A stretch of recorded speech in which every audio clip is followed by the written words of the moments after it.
하나님 말씀은 열왕기상 3장 16절로 28절입니다. 오늘 내용은 우리가 너무너무 잘 알고 있는 솔로몬이 판결하는 내용입니다. 이 아이가 누구의 아이인지를 솔로몬의 지혜를 통해서 판결하는 내용이기 때문에 그 내용 자체는 그렇게 어려운 내용은 아닙니다. 솔로몬의 판결에는 하나님의 지혜가 있어 백성이 왕을 두려워하다는 오늘 결론적인 내용이 오늘의 제목입니다. 28절에 보면 온 이스라엘 왕이 심리하여 판결함을 듣고 왕을 두려워하였으니 이는 하나님의 지혜가 그의 속에 있어 판결함을 봄이더라. 지혜 속에 하나님의 능력이 있음을 보았다라는 것입니다. 그런데 무엇이 문제였을까요? 저는 이러한 질문을 해봅니다. 솔로몬의 이야기를 읽다 보면 늘 드는 생각입니다.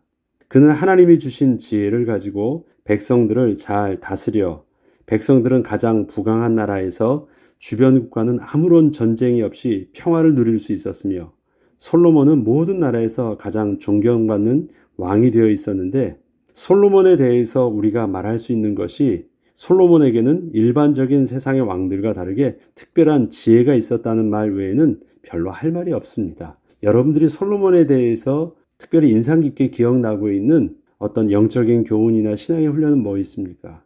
그렇게 없어요. 한 가지만 남습니다. 그는 똑똑했다. 그는 참 잘 살았다. 그런데 특별하게 그에 대해서 그렇게 우리에게 기억나는 것이 없습니다. 뭐가 문제였을까요?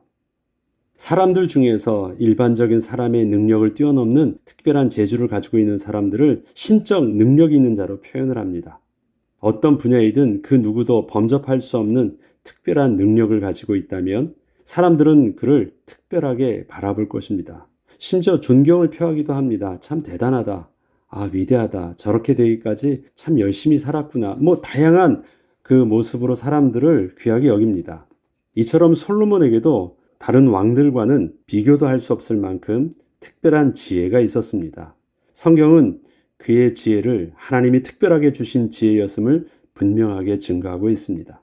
백성들은 솔로몬이 상상치 못하는 방식과 생각을 가지고 판결함을 볼 때마다 하나님의 지혜가 있음을 느끼고 왕을 두려워하기 시작했습니다. 왕 앞에서는 거짓말했단 큰일 나겠구나. 왕에게 함부로 했다가는 우리 속에 있는 것 다 들키겠구나. 그래서 솔로몬 왕 앞에 가면 두려워할 수밖에 없던 것입니다. 솔로몬의 지혜는 분명 하나님께서 솔로몬에게 주신 특별한 은사이셨습니다. 은사란 하나님께서 특별하게 주신 능력인 것입니다. 그런데 그 은사는 은사 자체가 중요한 것이 아니라 어떻게 그 은사를 사용하는지에 따라서 사실 결과는 정반대가 될 수 있습니다. 그 자체가 복이 아니라 그 자체가 복이 되게 하는 것이 중요하다는 것입니다. 우리는 자칫 잘못하면 그 자체가 복으로 알고 그것만을 요구하고 그것만을 쫓는 인생을 살기 쉬워요. 그러나 하나님께서 우리에게 주신 은사이든 우리에게 주신 물질과 기회이든 그것 자체는 그냥 기회일 뿐이지 그것 자체가 복이 되지 않습니다. 진짜 중요한 것은 그것을 복이 되도록 하나님이 우리에게 은혜를 주셔야지 그게 복이 됩니다. 그렇지 않으면 세상에 부자가 많아요. 세상에 능력 있는 사람들도 많습니다. 그런데 그것이 다 그들에게 복이 되지는 않거든요. 하나님께서 주신 은사도 마찬가지입니다. 그 은사에 대한 비밀들이 잘못하면 복이 아니라 오히려 독이 될 수 있는데 솔로몬은 복으로 누렸다기보다는 오히려 그것이 차라리 없었으면 더 낫지 않았을까라는 생각을 그래서 우리가 하게 되는 것입니다. 솔로몬은 그가 아버지 다윗왕을 대신하여 왕이 되었을 때 왕적 사명을 잘 감당하기 위해서 지혜라는 하나님의 특별한 은사를 구했습니다. 다른 사람보다 훨씬 더 뛰어난 지혜가 있다면 백성을 다스리기에 부족함이 없을 것이라 생각을 했기 때문이었습니다. 그러나 이때에 솔로몬이 간과한 것이 있었습니다. 왕에게 주신 권세는 다른 사람과는 다른 특별한 능력보다 더 중요한 것이 위임하여 주신 분의 뜻에 따라 올바르게 감당할 수 있는 능력이 더 중요한 것이었기 때문입니다. 주신 은사를 가지고 휘두르는 것이 중요한 것이 아니라 주신 기회와 권세를 어떻게 뜻에 따라 잘 감당하고 뜻에 맞추어서 잘 사용할 수 있을까? 그것이 사실은 왕에게 필요한 더 능력이고 지혜라는 것입니다. 근데 솔로몬은 능력을 그냥 하고 싶은 대로 끝까지 풀 엑셀레터를 밟은 거예요. 다 써봤어요. 지난날 다윗이 이스라엘을 섬겼던 모습을 보면 솔로몬이 구했던 지혜가 바로 아버지 다윗 왕이 백성들을 섬겼을 때 사용했던 그러한 지혜를 구했던 것임을 알 수 있습니다. 사무엘상 18장 13절로 16절에 보면 사울이 그를 자기 곁에서 떠나게 하고 그를 천부장으로 삼음에 그가 백성 앞에 출입하며 다윗이 그의 모든 일을 지혜롭게 행하리니 여호와께서 그와 함께 계시니라. 사울은 다윗이 크게 지혜롭게 행함을 보고 그를 두려워하였으나 온 이스라엘과 유다는 다윗을 사랑하였으니 그가 자기들 앞에 출입하기 때문이었더라. 다윗을 통해서 사람들은요, 지혜롭게 행함을 봤대요. 그래서 솔로몬도 그렇게 표현하잖아요. 나는 아유 같습니다. 내가 백성들에게 가서 어떻게 이 많은 사람들을 내가 감당할 수 있겠습니까? 그러니까 거기에는 구체적으로 표현하지 않지만 나도 아버지처럼 그런 백성들을 잘 다스릴 수 있는 지혜를 주세요. 그걸 기도했거든요. 그래서 하나님께서는 그 지혜를 주셨습니다. 그런데 똑같이 그 지혜를 가지고 백성들을 다스리는 모습을 보는데 오늘 사무엘상 18장에 나와 있는 다윗의 모습 속에서는 분명히 있는 것이 있습니다. 백성들은 지혜롭게 행하는 것을 보면 야, 참 지혜롭다라고 평가를 내릴 수 있었는데 그와 더불어 뭘 표현하냐면 그 지혜의 근원에 여호와께서 그와 함께 계시니라 라는 표현을 써요. 그런데 솔로몬은 무엇입니까? 여호와께서 함께 계시는 그 지혜의 근원, 우리 어제에 말씀드렸던 하나님을 경외함 속에서 하나님 앞에 서 있는 그 영적 비밀은 보지 못했고 아버지의 능력만 본 거예요. 나도 아버지처럼 그 지혜만 필요한 거예요. 그 지혜만 담기를 원했던 거예요. 그 지혜의 근원의 비밀을 제대로 알지 못했어요. 그래서 다윗은 지혜롭게 행하였다라는 표현과 더불어 언제나 다윗 주위에 함께 쓰는 단어는 여호와께서 그와 함께 계심으로는 단어가 있었는데 솔로몬에게 있어서는 그는 똑똑했다 외에는 여호와께서 함께 계심으로라는 개념이 없어요. 지혜로운 것은 또 맞는데 그 비밀을 사실 솔로몬은 간과한 것입니다. 다른 사람보다는 뭔가 제대로 본 것처럼 보이지만 제대로 보지 못했던 그 안타까움이 있는 것입니다. 이처럼 솔로몬이 구했던 지혜는 아버지 다윗 왕이 백성들을 다스릴 때 사용했던 바로 그 지혜였습니다. 하나님께서는 솔로몬에게 다윗처럼 솔로몬도 그렇게 백성을 잘 다스릴 수 있도록 지혜를 허락하여 주셨고 솔로몬은 그 지혜를 가지고 아버지 다윗 왕의 시대를 뛰어넘을 만큼 훌륭한 통치를 하였던 것입니다. 잘했어요. 지혜였으니까. 그거는 능력이니까 능력은 발휘하는 만큼 분명히 나타나겠죠. 그렇다면 솔로몬은 다윗 왕과 무엇이 달랐던 것일까요? 지혜로운 것과 그 지혜를 사용해서 이루어놓은 업적을 보자면 솔로몬이 다윗 왕보다 훨씬 더 뛰어난 것 같은데 왕에 대한 무게감과 존경심은 다윗 왕과 감히 비교조차 못하는 그 이유는 무엇일까요? 솔로몬은 존재감이 별로 없습니다. 솔로몬 때 위대한 성전도 짓고 뭐 했었지만 우리는 성경에서 기록되어 있는 이스라엘의 역사는 모르겠어요. 그러나 성경에서 기록되어 있는 솔로몬의 모습은 안타까움 그 자체일 뿐입니다. 다윗 왕은 하나님이 주시는 은사와 권세를 스스로 제한해야 할 때와 힘을 다하여 마음껏 발휘해야 할 때를 잘 알고 있었습니다. 저와 여러분이 경외함이란 단어를 잘 알고 있습니다. 하나님 앞에 그 누구보다도 친밀하다는 것, 그게 경자입니다. 그 다음에 하나님 앞에서 그 누구보다도 두려워하는 것, 그것은 두려워할 외자 외입니다. 그래서 하나님 앞에서 마음껏 애교를 부릴 수도 있지만 하나님 앞에서는 감히 선을 넘을 수 없는 스스로 또 어찌할 수 없는 제한함을 받아야 되는 것. 그 두 가지 단어가 동시에 들어있는 단어가 경외함이란 단어입니다. 그런데 다윗은 하나님을 인식하고 있었고 하나님 앞에 있었기 때문에 스스로 제한해야 할 때와 자기 능력을 뛰어넘어서 더 해야 될 때, 골리앗 같은 경우는 어떻습니까? 자기 수준을 뛰어넘어서도 하나님 주셔야 되지 않겠습니까? 이건 당연히. 그래서 넘을 수도 있었지만 사울 왕을 눈앞에서 죽일 수 있었을 때도 감히 하나님 앞에서 두렵고 떨림으로 그렇게 하지 않는 제한함도 보였어요. 왜 그렇습니까? 하나님이 인식됐기 때문에 그래요. 어떤 모습으로 인식하고 있었습니까? 경외할 수 있었기 때문에 두 가지를 그는 할 수 있었습니다. 근데 솔로몬은 밟으면 끝까지 가거든요. 그는 모든 것을 다 해봤대요. 솔로몬은 어떻습니까?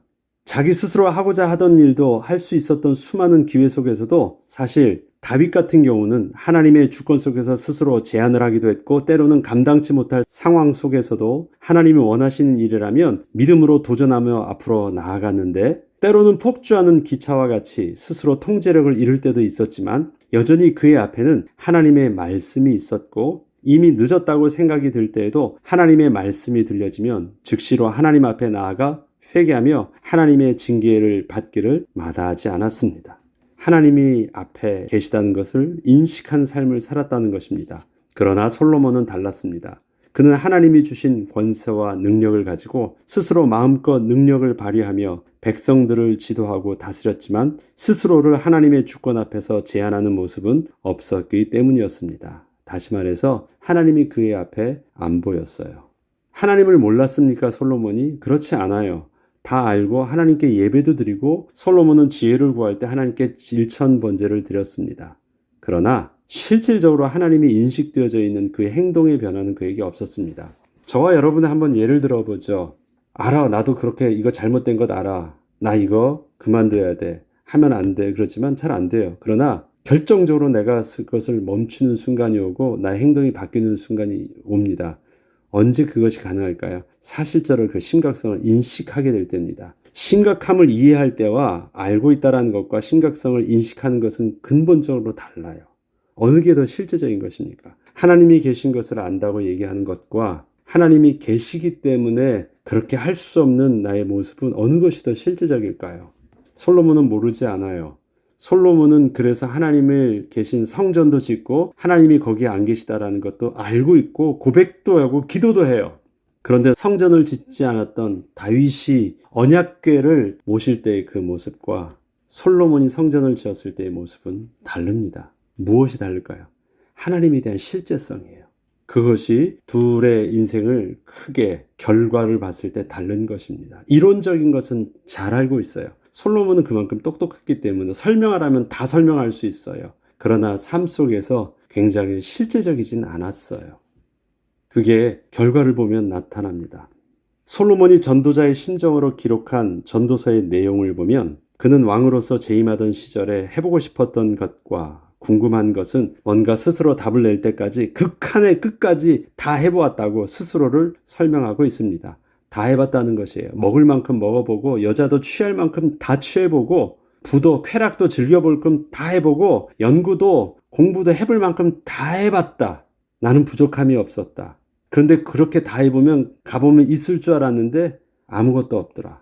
다른 사람들은 부족하게 해서 뭔가 그렇게 아쉬워할 줄 알았는데 나는 끝까지 다 해보았는데도 똑같더라. 헛되더라. 부족한 게 문제가 아니었다. 그것을 솔로몬이 그렇게 전도서를 통해서 말을 하거든요. 다 헛되다라고 말할 때 물론 그만큼 그는 다 해보았고 할 만큼의 능력도 있었고 그렇게 제한하지 않고 풀 악셀레라더를 한번 밟아봤던 것입니다. 그런데 솔로몬이 자신의 하고 싶은 일을 다 해보는 것은 자유였으나 그렇게 벌려놓은 일로 인하여 스스로 감당해야 하고 책임져야 하는 일도 분명히 있음도 알아야 했지만 솔로몬은 하나님께서 주신 모든 권세와 능력을 가지고 주어진 권세를 마음껏 사용할 줄만 알았지 스스로 겸손하게 제안하며 책임질 줄은 몰랐기에 결국은 자신에게 주어졌던 복을 복답게 온전히 누리지 못한 결과를 그렇게 맞게 되었던 것입니다. 우리 앞에 음식이 있어요. 다 먹을 수 있어요. 내 거예요. 내 밥그릇이에요. 버페로 다 차려져 있어요. 다 내게 먹을 수 있는 자유와 권한이 내게 있어요. 그런데 그것을 여러분들이 여러분의 적당하게 먹지 않으면요. 그것 때문에 두고두고 후회할 일들도 생깁니다. 그렇게 많지만 나는 내 몸의 만큼 그렇게 먹는 것. 그것도 복이에요. 그것도 지혜예요. 근데 솔로몬은요. 있는 거 목에 차가지고 넘어올 때까지 먹었대요. 그렇기 때문에 잃어버린 것들이 너무 많았어요. 우상 숭배를 또 많은 여인들이 오고 그 자녀의 교육과 그 다음에 영적인 부패와 많은 부분들을 원하는 것을 다 하느라고 그때 해야만 했었던 중요한 것들을 많이 기회를 놓쳤던 삶을 살았다라는 것이에요. 때와 기한 속에서 기회를 놓치는 삶.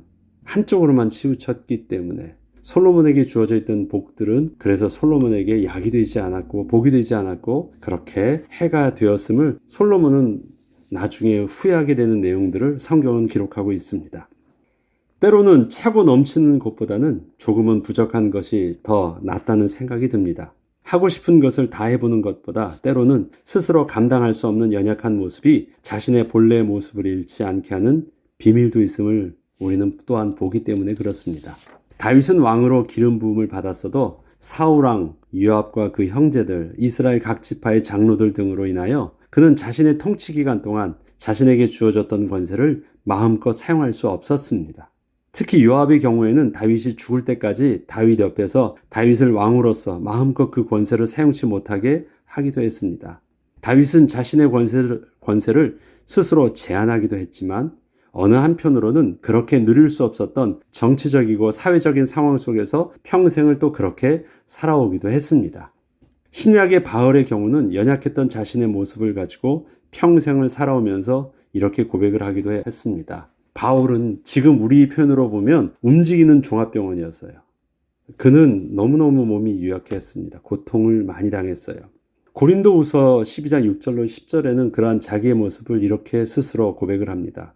내가 만일 자랑하고자 하여도 어리석은 자가 되지 아니할 것은 내가 참말을 함이라. 그는 사회적으로 학식이나 신분적으로는 최고의 위치에 있었습니다. 최고의 학문을 또 본태생 로마 시민권을 가지고 있었던 자였습니다.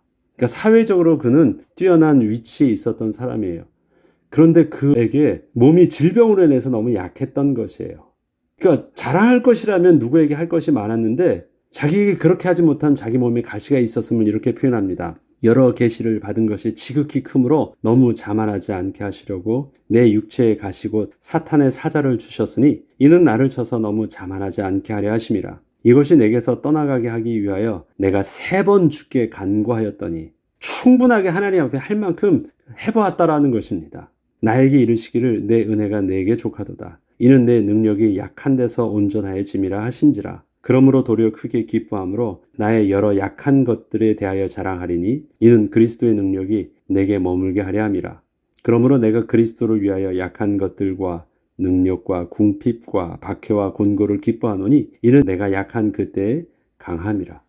그에게 있어서 약함은 사회적으로 그가 특별히 또 선교사로서의 사역을 감당할 때 있어서 너무 많은 핸디캡을 주었어요.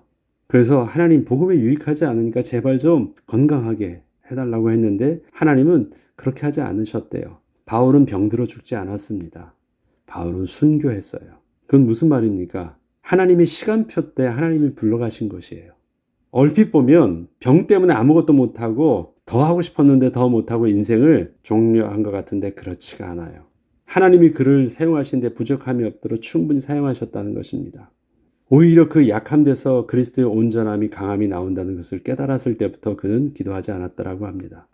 그렇다면 우리에게 있어서 사람들이 그는 하나님의 사람이었다라는 평가를 우리가 바울을 통해서 다윗왕을 통해서 우리가 내릴 수 있었던 것처럼 우리도 하나님의 사람이었다라는 평가를 내릴 때 그 평가는 분명히 세상 사람들과는 비교할 수 없을 정도의 비범한 능력이 있는 사람이었음을 분명히 말하지 않을 것입니다. 하나님의 사람이었다라는 것은 비범한 능력이 있었다라는 것을 표현하지 않지요. 하나님께 붙잡힌 바 된 인생을 사는 비밀을 우리의 연약함 가운데서 성령의 인도하심을 따라 배워나가는 것, 그것이 저와 여러분에게 하나님께서 오늘도 그리스도의 장성한 분량에 이르기까지 인도해 주시는 영적인 비밀인 것입니다. 우리 모두에게 연약함이 있습니다. 다른 사람들이 바라볼 때 실질적으로 외부로 보이는 핸디캡이 있어요. 그럴 수 있습니다. 그러면 저 사람은 가장 완벽해 보이니까 그 사람에게는 없을까요? 아닙니다. 모든 사람에게 연약함이 있습니다. 눈에 보이는 연약함이든 눈에 보이지 못하는 내 몸의 스스로의 아픔과 가시이든 육신적이든 사회적 배경이든 우리에게 있는 그 연약함들, 그것이 우리를 불행하게 하지 않는다라는 사실에 대해서 우리는 하나님 앞에서 먼저 결론을 내야 된다는 것입니다. 그것이 문제가 아닙니다. 하나님의 손에 붙잡힌 바 된 우리에게 있어서 그 어떤 것도 문제가 되는 것은 없습니다. 오히려 우리의 연약함이 하나님 앞에서 우리에게 더욱더 하나님의 영광을 드러나는 온전한 비밀이요 강함이라는 것을 성경은 분명하게 그렇게 증거하고 있습니다. 다윗과 솔로몬을 비교하다 보면 다윗은 평생 핸디캡을 가지고 눌려 살아는 인생이었습니다. 여러분 아시지 않습니까? 사무엘서를 보았을 때 다윗에게 있어서 분명히 다윗은 왕이었었는데 그의 실제적인 모습은 늘 주위에 가시와 같이 눌려져 있는 삶을 살았습니다. 지금 우리는 솔로몬을 계속해서 볼 것입니다. 시온의 대로처럼 열려 있습니다. 해보고 싶은 대로 마음껏 해봅니다. 휘둘러 봅니다. 그것이 유익하지 않다라는 것입니다. 그 은혜의 비밀들을 우리가 깊이 인식하고 지금의 우리의 처한 삶 속에서 하나님이 주시는 그 복의 비밀들을 새롭게 발견하고 은혜 속으로 인도받는 저와 여러분 되게 주 이름으로 축복합니다. 기도하겠습니다. 하나님, 지난날 우리의 건강했던 모습보다 지금의 우리의 나이에 들고 또 병들어 그렇게 힘있게 감당하지 못하는 우리의 모습 속에서 오히려 하나님 앞에 더 큰 은혜를 고백하며 감사할 수 있는 영적 비밀을 우리 믿음의 눈을 열어 보게 하시고 입술을 열어 고백하게 하옵소서. 지난날에 젊어서 자신감 있던 내 모습보다 현실적으로 지금 아무것도 할 수 없는 우리의 연약함과 어려운 상황 속에 있는 우리의 모습 속에서 그동안 얻지 못했고 알지 못했던 하나님의 신령한 은혜 속에서 우리 삶의 복을 더욱더 하나님 앞에 정직하게 고백하기를 소원합니다. 오늘의 삶 속에서도 하나님이 주시는 신령한 은혜 속에 우리의 삶이 기쁨이 있게 하시고 안정감을 누리게 하시며 담대함이 있게 하여 주옵소서. 감사드리며 우리 주 예수 그리스도 이름으로 기도합니다. 아멘.